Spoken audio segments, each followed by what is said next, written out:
Lembaga keuangan non-bank. Lembaga keuangan non-bank, yang juga dikenal sebagai lembaga keuangan non-perbankan, merujuk pada entitas yang beroperasi dalam sektor keuangan, baik langsung maupun tidak langsung, dengan cara mengumpulkan dana, terutama melalui penerbitan surat berharga dan mendistribusikannya ke dalam komunitas, terutama untuk mendanai investasi perusahaan dengan tujuan mencapai kesejahteraan dan keadilan sosial. Didirikan sejak tahun 1972, lembaga-lembaga ini dimaksudkan untuk merangsang pertumbuhan pasar modal dan mendukung pembiayaan perusahaan-perusahaan yang ekonominya lebih rendah. Ada berbagai macam lembaga keuangan non-bank yang menyediakan layanan di bidang keuangan. Lembaga keuangan non-bank adalah entitas atau organisasi dalam sektor keuangan yang tidak memiliki lisensi sebagai bank dan tidak dapat menerima deposit dalam bentuk tabungan atau giro dari masyarakat. Lembaga ini beroperasi dengan menghimpun dana dari masyarakat melalui instrumen lain seperti unit link, reksadana, atau obligasi, dan kemudian menyalurkannya untuk berbagai keperluan seperti pembiayaan, investasi, atau asuransi. Fungsi utama lembaga keuangan non-bank adalah untuk melengkapi layanan yang disediakan oleh bank dengan menawarkan produk dan layanan keuangan yang beragam. Ini termasuk perusahaan asuransi, perusahaan pembiayaan dana pensiun, lembaga pembiayaan mikro, dan perusahaan sekuritas. Lembaga keuangan non-bank memainkan peran penting dalam sistem keuangan dengan menyediakan akses ke layanan keuangan bagi segmen pasar yang mungkin tidak dilayani oleh bank tradisional. Fungsi lembaga keuangan non-bank. Industri keuangan non-bank atau IKNB termasuk lembaga yang diawasi oleh Otoritas Jasa Keuangan atau OJK sebagai otoritas pengawas lembaga keuangan di Indonesia. IKNB memiliki fungsi selain menghimpun dan menyalurkan dana, juga memiliki beberapa fungsi lain, yaitu yang pertama, menghimpun dana masyarakat serta mengeluarkan surat berharga. Yang kedua, memberi layanan penyertaan modal ke perusahaan maupun proyek-proyek tertentu dalam jangka waktu sementara sebelum diperjualbelikan ke pasar modal. Dan yang ketiga, memberi permodalan kepada masyarakat ekonomi menengah ke bawah sehingga mereka mampu membangun usaha. Yang keempat, menjadi perantara antara perusahaan di Indonesia dengan pemerintah agar mendapat kelancaran permodalan. Yang kelima, menjadi perantara mencari tenaga ahli dan nasihat profesional. Dan yang terakhir, memperluas sumber pendanaan usaha di sektor swasta. Jenis lembaga keuangan non-bank. Yang pertama, perusahaan asuransi. Perusahaan asuransi merupakan perusahaan yang bergerak dalam usaha pertanggungan. Asuransi banyak digunakan oleh berbagai kalangan, baik dalam kalangan bisnis, pemerintahan, maupun rumah tangga dan individu.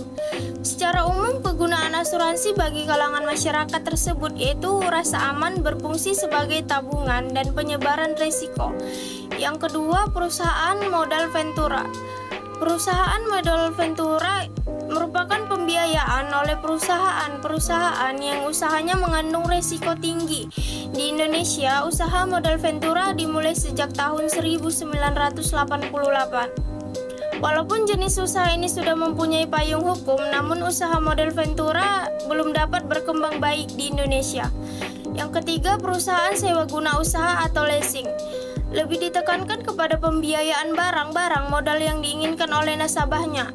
Perusahaan sewa guna usaha atau leasing adalah perusahaan yang menyediakan layanan pembiayaan bagi konsumen atau perusahaan untuk memiliki dan menggunakan aset atau barang modal tanpa harus membelinya secara langsung. Yang keempat, pegadaian. Secara umum, pengertian usaha gadai adalah kegiatan menjaminkan barang-barang berharga kepada pihak tertentu guna memperoleh sejumlah uang dan barang yang dijaminkan akan ditebus kembali sesuai dengan perjanjian antara nasabah dengan lembaga gadai. Yang kelima, lembaga pembiayaan infrastruktur. Lembaga pembiayaan infrastruktur merupakan lembaga yang dibentuk oleh pemerintah. Pembentukan lembaga ini mempunyai tujuan untuk memberikan bantuan kepada pembangunan infrastruktur di Indonesia. Bentuk lembaga yang dimaksud adalah Perusahaan Pembiayaan Infrastruktur atau PPI. PPI ini merupakan badan usaha yang khususnya didirikan pemerintah untuk melakukan bantuan pembiayaan dalam bentuk penyediaan dana pada proyek-proyek infrastruktur. Yang keenam, pensiun. Dana pensiun merupakan dana yang ditabung atau disimpan oleh seseorang selama masa produktifnya dari usia 15 hingga 64 tahun untuk digunakan saat masa pensiun tiba atau ketika seseorang telah selesai masa tugasnya. Yang ketujuh, pasar modal. Pasar modal yaitu sebuah sistem di mana berbagai instrumen keuangan jangka panjang bisa diperjualbelikan termasuk saham, obligasi, reksadana, dan instrumen derivatif. Yang kedelapan yaitu Badan Penyelenggara Jaminan Sosial. Badan Penyelenggara Jaminan Sosial atau BPJS ialah badan hukum yang dibentuk pemerintah, yakni program jaminan sosial. Jaminan sosial tersebut adalah salah satu bentuk perlindungan sosial untuk menjamin masyarakat agar dapat memenuhi kebutuhan dasar hidup yang layak. Masyarakat yang dimaksud dalam program jaminan sosial tersebut adalah setiap orang yang telah membayar iuran BPJS. Nah, BPJS ini terbagi menjadi dua jenis. Yang pertama yaitu BPJS Kesehatan dan yang kedua BPJS Ketenagakerjaan. BPJS Ketenagakerjaan bertujuan untuk menjamin ketersediaan pelayanan kesehatan bagi pesertanya. Sedangkan BPJS Ketenagakerjaan menyediakan jaminan sosial bagi pekerja meliputi jaminan kecelakaan kerja, jaminan hari tua, jaminan kematian, dan jaminan pensiun. Nah, kedua jaminan BPJS ini bertujuan untuk memberikan perlindungan sosial dan meningkatkan kesejahteraan masyarakat Indonesia. Yang kesembilan yaitu perusahaan kartu kredit. Perusahaan kartu kredit adalah lembaga keuangan yang menerbitkan kartu kredit sebagai alat pembayaran non-tunai.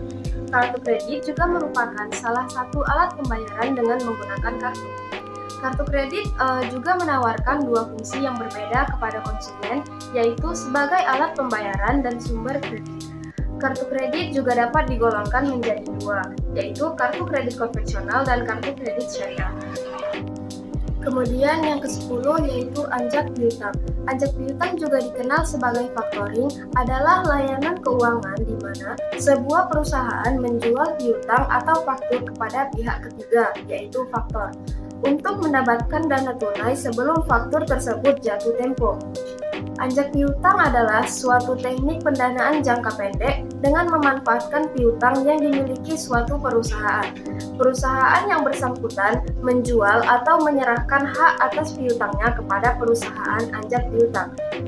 Faktor dapat berupa sebuah bank atau lembaga keuangan. Kemudian, faktor akan menyerahkan uang kepada perusahaan tersebut sebesar persentase tertentu dari jumlah nilai piutang.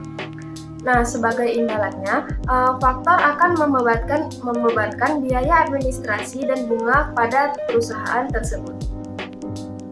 Peran lembaga keuangan non-bank terhadap perekonomian Indonesia. Lembaga keuangan non-bank memiliki peran signifikan dalam mendukung ekonomi Indonesia dengan menyediakan akses keuangan kepada segmen masyarakat dan bisnis yang kurang dilayani oleh bank konvensional. Lembaga keuangan non-bank memiliki peran yang sangat penting bagi perekonomian Indonesia. Lembaga keuangan non-bank merupakan perantara keuangan sebagai prasarana pendukung yang sangat vital untuk menunjang kelancaran perekonomian. Bagi pemerintah, lembaga ini berperan antara lain dalam peningkatan akses terhadap jasa keuangan, pengurangan biaya untuk memperoleh jasa keuangan, meningkatkan persaingan antara penyedia jasa keuangan agar produk dan jasa lebih efisien melalui biaya yang lebih rendah.